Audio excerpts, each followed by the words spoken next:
Hello আমার সব প্রিয় বন্ধু বান্ধবীরা, আজকে একটা রান্না করলাম সকালবেলায়। তাড়াহুড়ো থাকে বলে ভালো মতো করতেও পারি না, তবুও কিছু করতে হয় খাওয়ার মতো।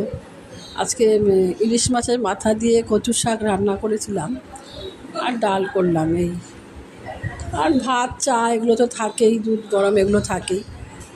কচুর শাকটা এবছরই এই খেলাম, এবার চলবে হয়তো কয়েকদিন ছাড়া ছাড়া করব। তেমন কিছুই না, মাছটা ভেজে নিয়ে তারপরে শুকনো লঙ্কা ফোড়ন দিয়ে ভাজা ভাজা হয়ে গেলে তারপরে আমি আর মাছটা আলাদা করে তুলি না, ওর মধ্যেই আমি আর কচুর শাকটা তোমাকে বয়েল করে নিতে হবে আর কি। বয়েল করে নিয়ে ভালো করে জলটা ছেঁকে ফেলে দিতে হবে।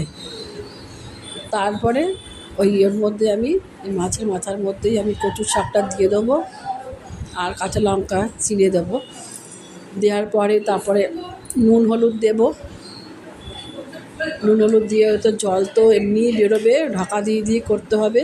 জলটা একদম শুকিয়ে যাবে তখন নামাতে হয় আর কি। নামাই বেশি শুকনো হলে খেতে ভালো লাগে আর কি, শুকনো শুকনো মাখা মাখা শুকনো শুকনো হলে খেতে ভালো লাগে।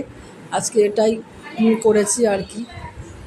আর এটাই টিফিনে আজকে নিয়ে এসেছি, আমার হাজব্যান্ডও তাই নিয়ে গেছে, আমিও নিয়ে এসেছি, খেলাম এখানে।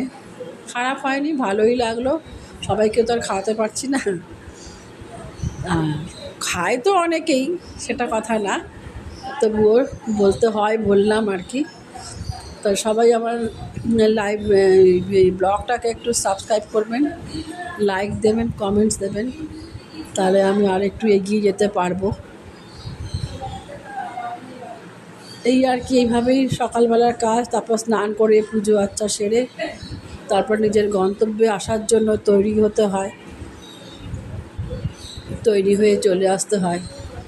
এইভাবেই আর কি দিন চলে যায়, দিন চলে যাচ্ছে এখনও। দেখা যাক, তার মধ্যেই তো শরীরের ভালো মন্দ আছেই। রাস্তাঘাটে জল জমে আছে এখনও, কোনো কোনো জায়গায় জল তো কমেনি। অবশ্যই আপনারা আমার এটাকে দেখবেন, কেমন লাগলো জানাবেন। রাখলাম, ভালো থাকবেন সবাই।